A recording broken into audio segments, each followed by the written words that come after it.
Hi everyone, I'm Rena Yamamoto from Nagoya University in Japan.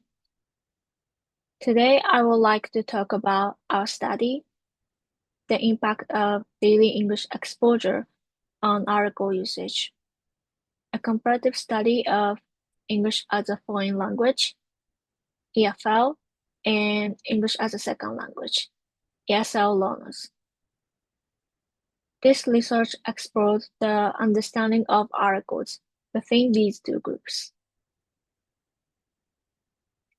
So first and first, previous studies. In previous studies, Japanese EFL students have been found to make grammatical errors, especially in article usage. For instance, they tend to overuse the definite article. The reason why they tend to overuse the definite article is that when faced with the choices of omitted article and indefinite article and a definite article, there's a tendency to frequently use the definite article. The reason for these errors are the absence of articles in Japanese grammar rules, and the lack of a general concept of distinctions between singular or plural nouns, as seen in English grammar. There are some of the affecting factors that can be considered by education level,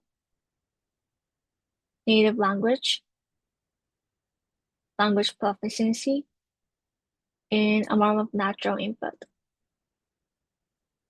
The study stated that native language could be one of the influencing factors.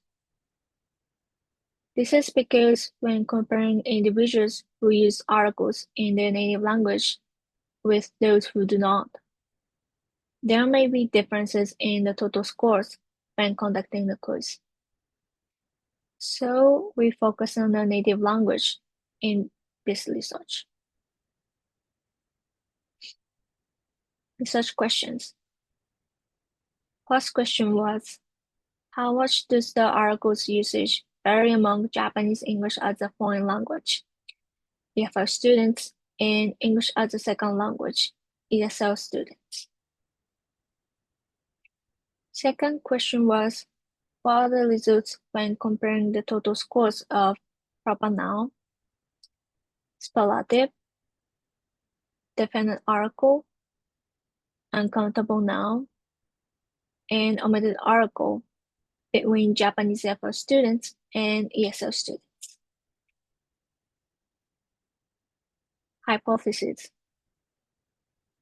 First hypothesis was that there are significant differences expected in total scores between ESL and Japanese EFL students.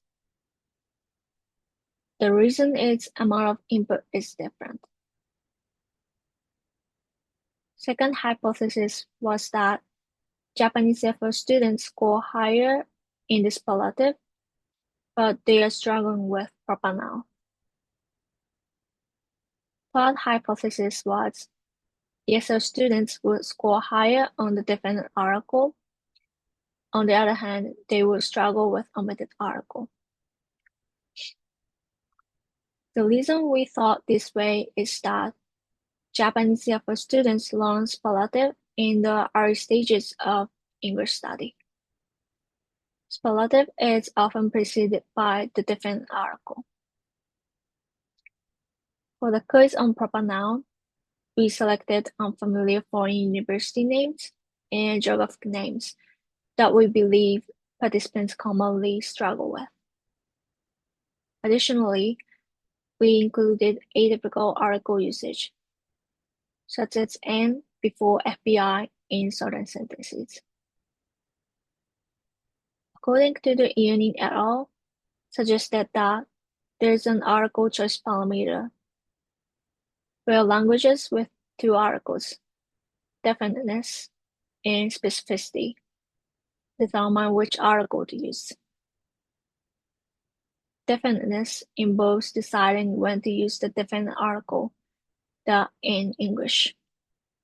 Due to this, we believe that ESL students will score higher on the definite article. The rules for omitted article in English is complex and have numerous exceptions, which leads to errors for ESL students. So moving on to the method. We conducted a quiz to compare article usage understanding between Japanese EFL students and ESL students. The participants included 20 Japanese EFL university students, 12 females and 8 males, and 20 ESL international students, 11 females and 9 males, all of whom were undergraduate or graduate students. Their English proficiency levels were so far B1, B2, or C1.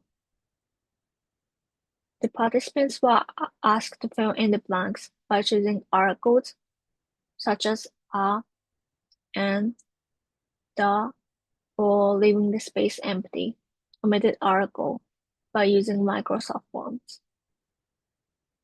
The quiz consisted of a total of 50 questions. Here are some of the examples of how we conducted the quiz.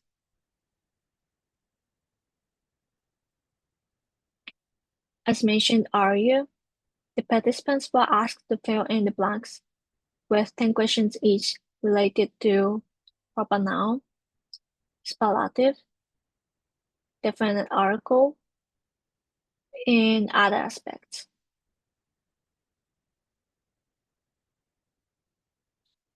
Between two subject t-tests was used to analyze the scores of ESL and Japanese EFL students. Based on the data, the total scores of ESL students are higher than those of Japanese EFL students. So the left data indicated a significant difference in the total scores between ESL and EFL students. Data 1 refers to ESL students, and data 2 refers to Japanese EFL students. Moreover, there was a significant difference in scores for the definite article, proper noun, superlative, and uncountable noun between ESL and EFL students. We believe that ESL students have more opportunities to access to proper noun and uncountable noun in daily conversations compared to Japanese EFL students. ESL students demonstrate a better understanding of definite article usage compared to Japanese EFL students due to their more developed article choice parameter, as mentioned in previous studies. This parameter allows ESL learners to choose the definite article, the, actually, in various contexts. However, no significant differences was found in omitted article. The high accuracy of Japanese EFL learners on the omitted article questions may be the absence of an article system in Japanese grammar. This leads them to select omitted article option more frequently. In conclusion, significant differences in total scores were observed between ESL students and Japanese EFL students. ESL students demonstrate a better understanding of articles compared to EFL students. Furthermore, significant differences were also found in proper noun, superlative, uncountable noun, and definite article. So we're back to the hypothesis. Based on the results, we believe that the first and second hypothesis was supported, whereas the third was not. Although Japanese EFL students tend to score higher superlative than the other four categories, their scores still fall below those of ESL students. The reason for this could be that while Japanese EFL learners express knowledge of superlative is developed, they have less implicit knowledge, which may have resulted in the difference in scores. Even though no significant differences were found in omitted article, ESL students struggle with proper noun.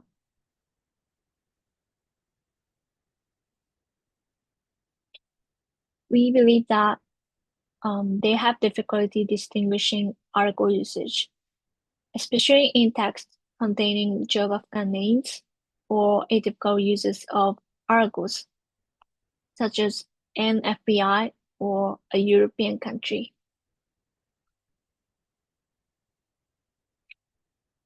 Future studies should explore large sample sizes, and we will conduct the course with Japanese individuals who have lived abroad in the future study. Here are some references. Thank you for listening.